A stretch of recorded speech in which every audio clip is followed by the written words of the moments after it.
kids, it's me, Shelly Grace. Guess what time it is? It's time for another great story from our series called Candy Bars, where we will learn each week that the life with Jesus is so sweet.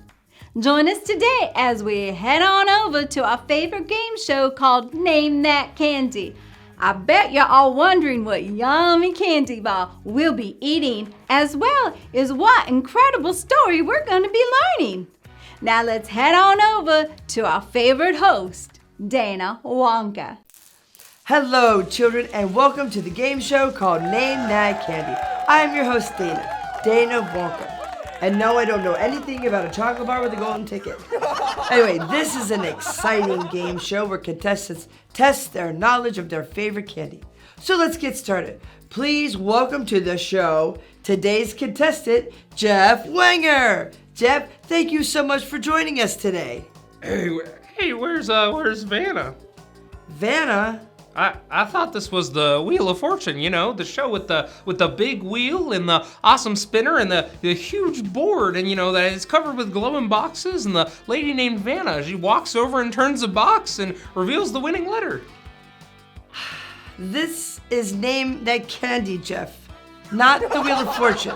Oh, darn tootin', I was really in the mood to spin that big old wheel and buy a vowel. Well, would you settle for tasting candy? Yeah, I mean, I guess so. Okay, good. Well, here's how we play. Actually, today you don't get to test the candy. You only get to look at it. I'm going to put a piece of candy in your hand. You can look at it, and it's up to you to name that candy. All right, is this candy in the wrapper still? Still in the wrapper? No. This is gonna be mighty tricky, but I'll give it a try. Wonderful. Okay, here you go. Jeff, name that candy. Look at that. It's an odd-looking candy. It almost looks like it can break apart. Oh no, I seem to broke it. But it's okay, Jeff. It's okay. Wow, I'm really sorry. I hate when things get broken, you know? It just happens. Jeff, it's fine though. Don't worry about it. I used to get real upset when things got broken. But then I learned that God is always with me. Even when everything around me crumbles and falls to the ground, God is always looking out for us. That is wonderful truth, Jeff, but time is a-ticking. Can you name that candy? Yes, Vanna. I mean, Donna. I have a K, please. Jeff, you just have to guess the name of the candy. You don't buy a letter. I'd like to solve the puzzle. It's a Kit Kat. Yes, Kit Kat is correct. Congratulations, Jeff. You are the winner. Whoa, boy. Thanks for tuning in today, kids. Oh no, I broke it off again. Listen, it's made to be broken, Jeff. Children, this reminds me that sometimes when life gets tough, we mistakenly think God isn't there. We think He's left us or just doesn't care. But God is always with us, no matter what we're going through. God takes care of us through the tough times. So in our story today, we will see Paul and Silas are in a tough situation. And just like our broken Kit Kat bar, they remember that God loves them. Even when everything in your life seems to crumble, God is there. So let's turn it over to our video, and after that, we'll head to the studio with Barbara Wawa and Shelly Grace. And this is the story of Paul and Silas. One day, they were going to the place of prayer, and they were met by a female slave who had a spirit by which she could predict the future. Paul immediately turned to the woman and healed her from the evil spirit. Her owners realized they could no longer use her to make money, so they grabbed Paul and Silas and dragged them to the marketplace. They brought them before the authorities and said, "These Jewish men are throwing our city into an uproar, and they are teaching against the Roman laws." The crowds joined against Paul and Silas, and the city leaders ordered them to be beaten and thrown into jail. The jailer they chose was commanded to guard them very carefully. When he received these orders, he put them in the deepest inner cell, fastened their feet in the stocks. At midnight, Paul and Silas were praying and singing hymns to God. and the other prisoners were listening to them. Suddenly, there was such a violent earthquake, and the prison base was shaken. Then all the prison doors flew wide open, and everyone's chains fell off. The jailer woke up, and when he saw the prison doors open, he drew his sword to take his own life, because he knew if the prisoners had escaped, that he would be in big trouble.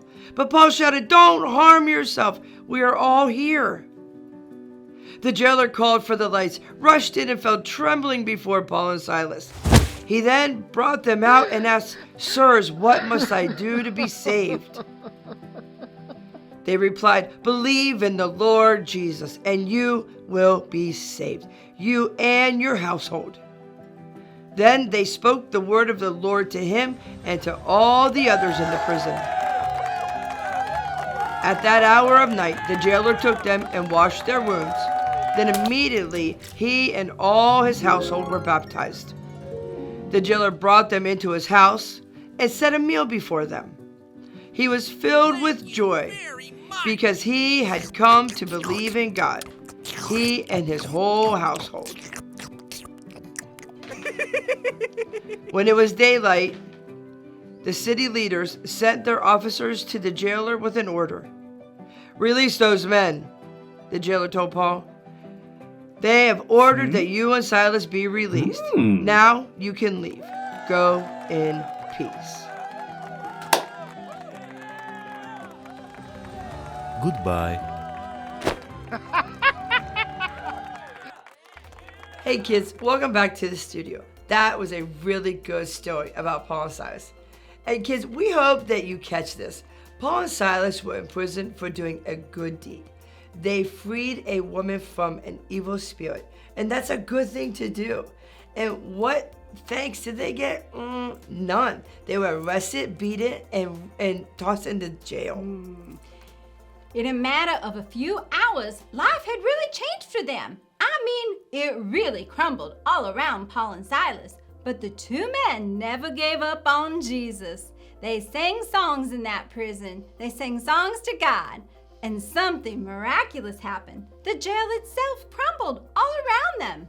But rather than run away, Paul and Silas stayed. And they led the jailer and his entire family to the Lord.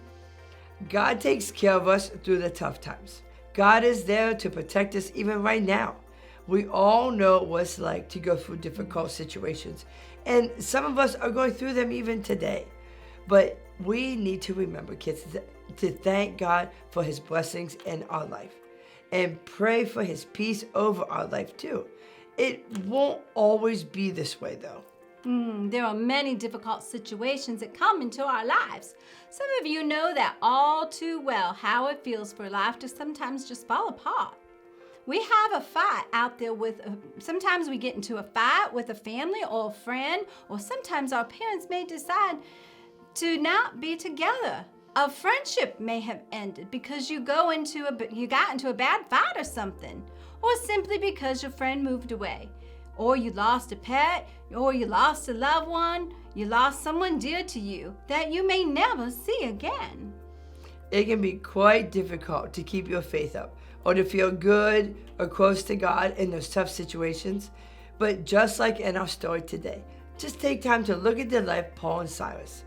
God takes care of us through the tough times. He never abandons us. The Bible even says that God is close to the brokenhearted. As he was with Paul and Silas in the jail, he'll be with you.